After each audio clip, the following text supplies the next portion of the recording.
उत्सव की कर रहे हैं तैयारी तो आइए हमारे पास है व्यवस्था की पूरी जिम्मेदारी। अंग क्षेत्र का सुप्रसिद्ध क्षेत्र का सबसे आधुनिक open marriage garden food plaza के सोना मैरिज गार्डन। हमारे यहाँ शादी विवाह, जन्मदिन party, ring ceremony, kitty party, birthday party, bachelor party सहित किसी भी तरह की पार्टी और ऑफिस मीटिंग के लिए जरूर पधारें। हमारे यहाँ लग्जीरियस कमरे, banquet hall, DJ floor, moving light सहित कई अत्याधुनिक व्यवस्थाएं उपलब्ध हैं। मनपसंद झांकी के साथ करवाएं दूल्हे दुल्हन की एंट्री। हमारा पता है 33 माइल नवगछिया, भागलपुर। 9661904817 9934433194। टीएमबीयू के सिंडिकेट की बैठक में कुलपति की अध्यक्षता में 2023-24 के बजट के अलावा कई मुद्दों पर हुई चर्चा। तिलकामांझी भागलपुर विश्वविद्यालय में सिंडिकेट की बैठक की गई, जिसकी अध्यक्षता कुलपति डॉक्टर जवाहरलाल सहित प्रति कुलपति और सिंडिकेट सदस्य बैठक में मौजूद थे। आज की बैठक के दौरान 23-24 के बजट को लेकर चर्चा की गई। वहीं एकेडमिक काउंसिल सहित एफिलिएशन सहित कई गंभीर मुद्दों पर चर्चा हुई। वहीं कुलपति आवास पर जहां बैठक चल रही थी, उसके बाहर छात्र राजद और आयशा छात्र संगठन के छात्र अपनी विभिन्न मांगों को लेकर मानव श्रृंखला बनाकर विश्वविद्यालय प्रशासन के खिलाफ जमकर नारेबाजी करते दिखे। वहीं बैठक को लेकर सुरक्षा के पुख्ता इंतजाम किए गए थे। 2012 बैच के आईपीएस व भागलपुर के नए एसएसपी आनंद कुमार ने किया पदभार ग्रहण। पुलिस जिला भागलपुर को पुलिसिया नजरिए से सभी कठिन जिलों में से एक माना जाता है। सरकार और पुलिस मुख्यालय की कोशिश रहती है कि वे सबसे काबिल अफसरों को यहाँ के अधिकारी को पदाधिकारी बनाकर भेजें। इसी भरोसे के साथ सरकार के गृह विभाग ने भागलपुर एसएसपी की जिम्मेदारी 2012 बैच के आईपीएस और गोपालगंज के पुलिस अधीक्षक रहे आनंद कुमार को सौंपी है। वहीं सिटी डीएसपी के रूप में अजय कुमार चौधरी को भेजा गया। एक तरफ जहां भागलपुर सिटी डीएसपी के रूप में अजय कुमार चौधरी ने कल पदभार ग्रहण किया, वहीं भागलपुर के वरीय पुलिस अधीक्षक के रूप में आनंद कुमार ने आज पदभार ग्रहण किया। एसएसपी आनंद कुमार के पदभार ग्रहण से पहले उन्हें गार्ड ऑफ ऑनर दिया गया। उसके बाद उन्हें पुष्पगुच्छ देकर उनका स्वागत किया गया। उसके बाद उन्होंने कागजी प्रक्रिया के तहत अपने कार्यालय का कार्य प्रारंभ कर दिया। अब देखने वाली बात यह होगी कि भागलपुर के नए वरीय पुलिस अधीक्षक आनंद कुमार किस तरह से अपराधियों पर नकेल कस पाते हैं।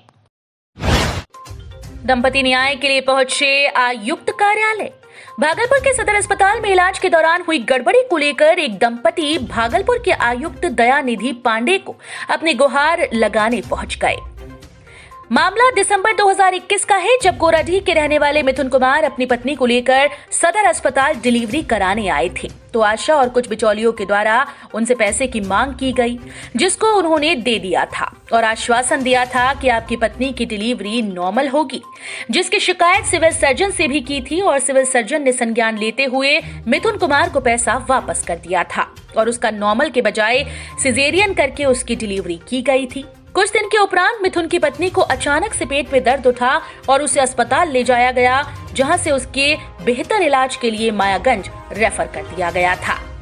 मिथुन ने बताया कि बिचौलियों की शिकायत मैंने सिविल सर्जन के साथ साथ जिला अधिकारी को भी की, जिसके बाद जिला अधिकारी ने इसका संज्ञान लिया था, लेकिन कोई कार्रवाई नहीं होने को लेकर आज आयुक्त के पास गुहार लगाने के लिए पहुंचा हूं। मुख्यमंत्री को शिखंडी कहे जाने वाले बयान पर आया विधायक अजीत शर्मा का रिएक्शन। कहा, विधायक सुधाकर सिंह पर होनी चाहिए कार्रवाई। भारतीय जनता पार्टी सिर्फ बकवास करती है, वो सिर्फ बोलना जानती है, काम करना नहीं। आरजेडी विधायक सुधाकर सिंह के नीतीश कुमार को शिखंडी कहे जाने पर बिहार के राजनीति खेमे में काफी बयानबाजी शुरू हो गई। एक तरफ जहां तेजस्वी यादव ने कहा कि जो नीतीश कुमार के खिलाफ बोलेगा वो बीजेपी का एजेंट माना जाएगा, वहीं दूसरी तरफ कांग्रेस विधानमंडल दल के नेता से भागलपुर विधायक अजीत शर्मा ने भी सुधाकर सिंह पर तंज कसते हुए कई बातें कह डाली। विधायक अजीत शर्मा ने सुधाकर सिंह के बयान की घोर निंदा करते हुए कहा कि ये बिल्कुल गलत है, ये गंदी राजनीति है। ये बयान सुधाकर सिंह के मुंह से अच्छा नहीं लग रहा। वो विधायक हैं और नीतीश कुमार 17 साल से बिहार के मुख्यमंत्री हैं। नीतीश जी बिहार के लिए अच्छा काम कर रहे हैं। अपने मुख्यमंत्री जो अपने बिहार के कर्ता धर्ता हैं, उन्हें कोई शिखंडी से संबोधित करे, ये कहीं से कहीं तक सही नहीं है। नीतीश जी बिहार के अच्छा काम करने वाले नेता में से हैं। सुशील मोदी और भाजपा ऐसे ही बकवास करती रहती है। आरजेडी विधायक सुधाकर सिंह को ऐसी ओछी टिप्पणी नहीं करनी चाहिए। उन्हें शिखंडी कहना बिल्कुल गलत है। मैं इसकी निंदा करता हूं। वो विधायक अजीत शर्मा ने ये भी कहा कि सुधाकर जी को ये बयान वापस लेना चाहिए। शिखंडी बता दिया, विवादित बयान कहीं ना कहीं, उसके बाद लगातार इस पे सियासत तेज। नहीं गलत। अगर सुधाकर जी कहे माननीय विधायक है और इस तरह का बयान कि शिखंडी है, 17-18 साल जनता ने मुख्यमंत्री बना के रखा है, ये तो बिल्कुल गलत है। उनको ऐसा बयान नहीं देना चाहिए। और मैं कहूँगा आदरणीय नीतीश कुमार जी बिहार के लिए अच्छा काम कर रहे हैं, ये मैं आपको बताना चाहता हूँ। सुशील मोदी कह रहे हैं कि वो लालू के ही आदमी हैं, तो उनको बुलवाया जा रहा है लालू यादव से। अब देखिए, सुशील मोदी जी, भारतीय जनता पार्टी तो ऐसे ही खाली बकवास करती है कोई, लेकिन ये शिखंडी कहना ये बिल्कुल गलत है। इसकी हम घोर निंदा करते हैं और आदरणीय मुख्यमंत्री जी बिहार का विकास का काम कर रहे हैं। और सुशील मोदी जी के बयान पर कोई कमेंट नहीं, लेकिन वो भारतीय जनता पार्टी से बोलना जानती है, काम करना जानती नहीं है। बयान वापस लेना चाहिए, बिल्कुल वापस लेना चाहिए। शिखंडी कहना बिल्कुल गलत है। माननीय मुख्यमंत्री है, पूरे बिहार का सम्मान है, बिल्कुल उनको वापस लेना चाहिए। महागठबंधन का जो नेतृत्व कर रहे हैं, जो नेता है, अगर कोई ऐसी टिप्पणी करता है तो वो भाजपा की नीतियों का समर्थन करता है। और आप लोगों को भी पता है, दिल्ली में जो कार्यक्रम हुआ था, हम लोगों का खुला अधिवेशन, वहाँ प्रस्ताव भी पारित हुआ था कि कोई भी महागठबंधन जो हुआ है, महागठबंधन पर या नेतृत्व पर राष्ट्रीय अध्यक्ष लालू जी और मेरे अलावा कोई भी टिप्पणी नहीं करेंगे। तो अगर इस तरह की बात अगर कोई करता है तो इसको हम लोग जो है राष्ट्रीय अध्यक्ष जी के संज्ञान में, बीमार होते हुए, बीमार अवस्था में भी उनके संज्ञान में है और गंभीरता से इस चीज को देख रहे हैं। तो आपको तो बोल रहे भाई, गंभीरता से देखा जा रहा है, और इसका मतलब क्या है? ऐसे बयानों से बीजेपी को बल और हम तो कह ही रहे हैं ना, अगर ऐसा बयान देता है तो बीजेपी की नीतियों का समर्थन कर रहा है स्पष्ट रूप से। और दूसरी बात, अगर हम कहें कि भाजपा जो है डरी हुई है और भाजपा के बड़े मोहरे हैं और क्या क्या कर सकती है, क्या करने लायक योग्य है और आगे क्या करेगी, ये हम लोग अच्छी भली भांति रूप से जानते हैं। नाथनगर थाना पुलिस ने छापेमारी के दौरान नशे की हालत में एक शराबी को किया गिरफ्तार। नाथनगर थाना पुलिस ने छापेमारी के दौरान नशे की हालत में हल्ला हंगामा करते हुए गड़गछाड़ी से एक शराबी को गिरफ्तार किया है। उसे थाने पर लाने के बाद ब्रेथ एनालाइजर मशीन से जांच करने के बाद एक शराबी को शराब पीने की पुष्टि हुई। गिरफ्तार शराबी की पहचान नाथनगर थाना क्षेत्र के गड़गछाड़ी निवासी मोहम्मद मिन्हास के रूप में हुई। वहीं पर नाथनगर थाना इंस्पेक्टर खलीक उजमा ने बताया कि उत्पाद मद्य निषेध अधिनियम के तहत मामला दर्ज कर न्याय की हिरासत में न्यायालय भेज दिया गया है। भागलपुर के रिहायशी इलाके में 20 दुकानें जलकर हुई खाक, लाखों रुपए का नुकसान।